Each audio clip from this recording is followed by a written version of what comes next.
We want to get to $30 million a year in sales. So we would need to raise $5 million in order to do that.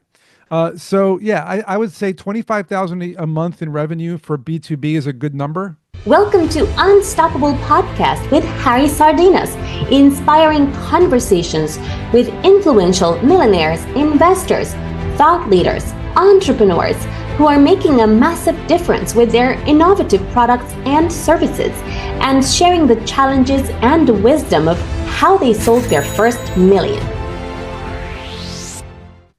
100%. Jason, I couldn't agree more because the direct to consumer should be people can have the false approach. It's too hard. It's just too hard. It's expensive. Yeah, you got to get 1 million users, and that costs $3 million. Absolutely. It's impossible. It's impossible. We built the app and we got 30,000 users, and we thought that was impressive. Acquisition, the building the community, the creating competition, the competition, the quality and the marketing, all the specialization that you need. Direct consumer business in tech. Wow, you're talking about. I love the app, and people love the app, but it's just not going to get 1 million users without funding. So it's just, what's the point? Mm-hmm. And if you don't have 1 million users, nobody's going to give you any Nobody money. cares. Nobody cares. But now Vengo AI, everybody cares because 100%. It's B2B and we got customers and it's a useful product that everybody likes. 100%. And now people are listening to us. Yeah, and then after, Jason, exactly like you said, when you have enough traction, yep, again, little by little, like you say, page by page, you can go to explore the direct to consumer, which is completely different ball game than the B2B. Yeah, of course. I'm not saying that the B2B is easy. It's not. I'm saying that because it's not. Yeah, it requires different skills, different approach. You need to have authority. Yeah, for example, you know what you're doing, and you do have experience in what you're doing. I mean, the biggest difference, Harry, the biggest difference is you don't need 1 million customers. Exactly. You need 50. Yeah. So even if you convince your friends and family who own businesses to buy your product, and you're good to go. You know what I mean? And then, Jason, like, I always share it with people, like, how, what is more hard, sell 1,000 bags for £1 or one bag for 1,000? One bag for 1,000, yeah. You know what I mean? It's a no-brainer. And it could be the same bag. You just found someone that was going to buy it for $1,000. The same bag, because the process is the same. If people need to understand that if you're gonna sell the 1,000 bags for £1 or dollar, because I'm based in UK, I talk in pounds, so $1. Yeah. Yeah. Then you need to go to. It's not like you're gonna sit and because the bag is cheap, everybody will go and buy it. It doesn't work like that. You have to do your prospecting. You have to get in front of what the people that buys back for $1 hang around, and you have to do the research, and then you need to go there, and then you need to be there, and then a lot of time until because they 1,000 bags, and you have to close these people, and you have to do exactly the same process that you have to do to sell the one bag for 1,000, because the one bag for 1,000, you go back to the same. You need to find out where are the people that pay 1,000 for a bag. Target market, man. You go back to target market. You need to be there. You need to take your time. You need to. The only difference is the price. Selling one, you don't. Whether the other one, you have to finish the 1,000. So, in that sense, B2B is, we can say, this is the way to move forward with the. I think so, personally, just based on the fact that I've been building consumer apps for myself and for my clients for over 11, 12 years. Well, actually 14 years now. I've been building mostly consumer apps, and in my development company, for my own company, and I haven't seen any succeed, except for the one that I built in 2013. That was from 2013 to 2016. We were able to get about 500,000 users. So that one, at its peak, we were getting about 3,000 new users per day at its peak. We did get some funding, of course. That's why we were able to do that. We graduated from an accelerator program in New York, and we were able to get kind of backing. But when we tried to raise that next round, guess what? We couldn't. And we tried and we had money in escrow from investors, but without the right amount of investors backing it, it fell apart. And so, even if you're successful, even if you're doing well, even if everything is lined up and you can't raise another round of funding, you're done. You're How done.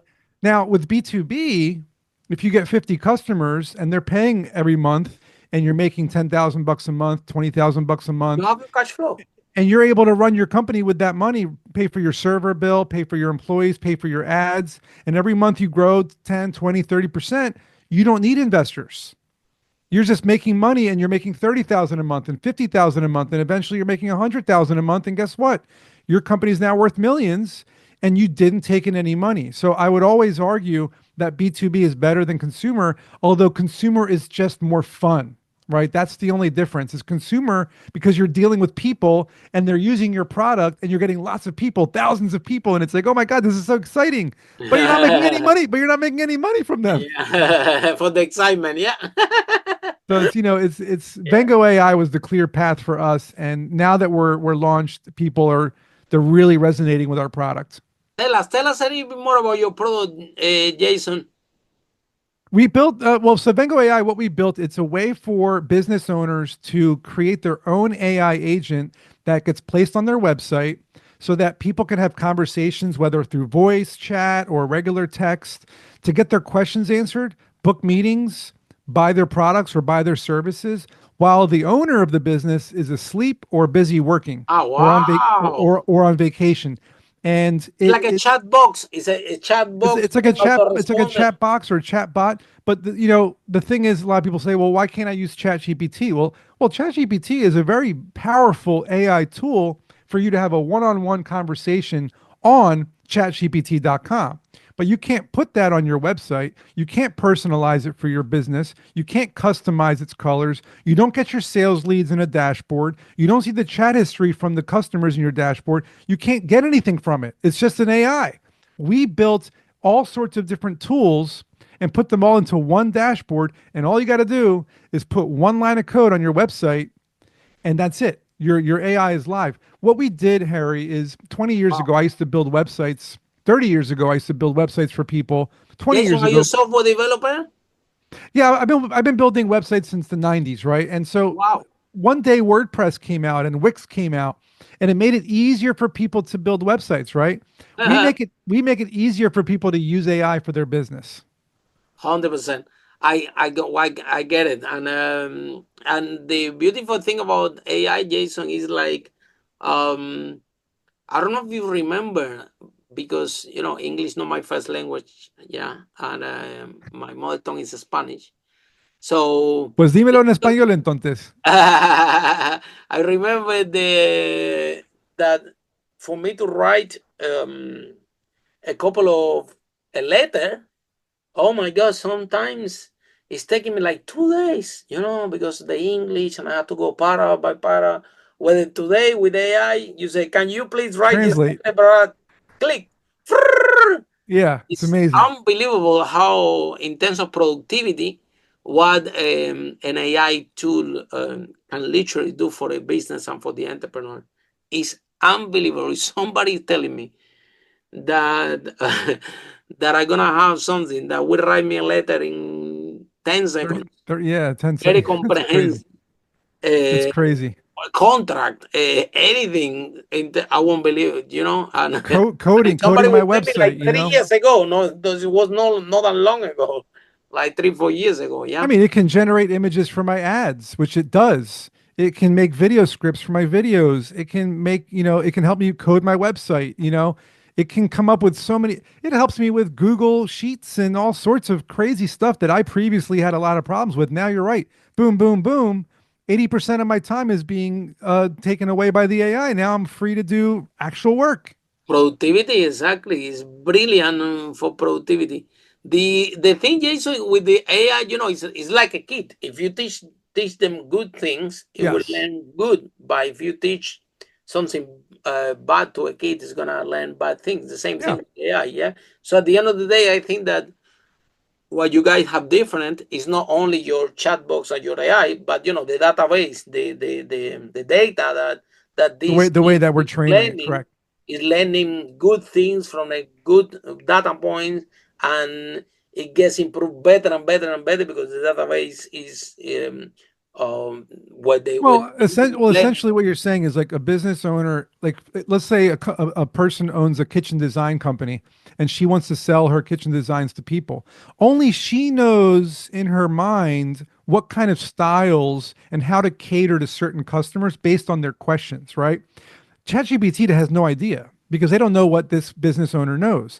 But if she trains her AI on our platform absolutely with all of her selling 100%. styles and items and products and services, now Designed for the that AI person. Now the AI can serve them. Absolutely. but exactly the same way she would though.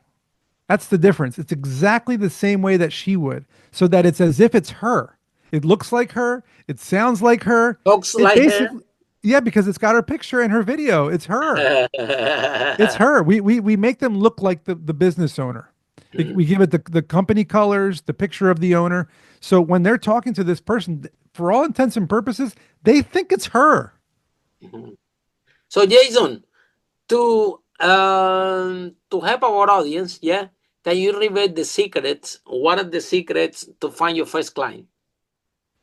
Well, first off, you have to basically talk to everybody you know, right? I mean, you can't just not talk to everybody around you, whether it's your network. How many people do you know on LinkedIn that have reached out to you for a favor? How many friends and family do you know who own a business? How many people have you spoken to on interviews or podcasts? How many people have you featured in an article? How many people live in your neighborhood that run a business? You need to do the work. You have to knock on every door, make every phone call, email. You will get a customer. It's almost unavoidable, because if you have a good product and you have a connection to this person, they'll trust you. Yeah. And then Jason, so the next question that I will ask you is when do you think that funding is required in order to grow your company? At what level? That's a really good question. I mean, it's funny because we've been fundraising for years, right? Because we know that for the consumer app, we can't grow without funding. So with consumer apps, you need funding pretty much right away, because even if you It's get, expensive. The direct to consumer is really expensive. again, you need about $3 million to get 1 million users. That's what you need. So any investor who likes an app enough, if they put in $3 million, they will get 1 million users. And by doing that, the company should take off from there. But investors are not risking their $3 million for whatever reason. I don't know. It's too risky. B2B, what I'm hearing from all the investors I talk to is we need to reach $300,000 in annual revenue. That's $25,000 in revenue per month. So once we reach that number, that's why I said 50 customers. Once we reach that number, then yeah, we have to raise money, because $300,000 a year sounds great to people, but it's just not enough to really hire more employees and scale the business, right? We want to get to $30 million a year in sales. So we would need to raise $5 million in order to do that.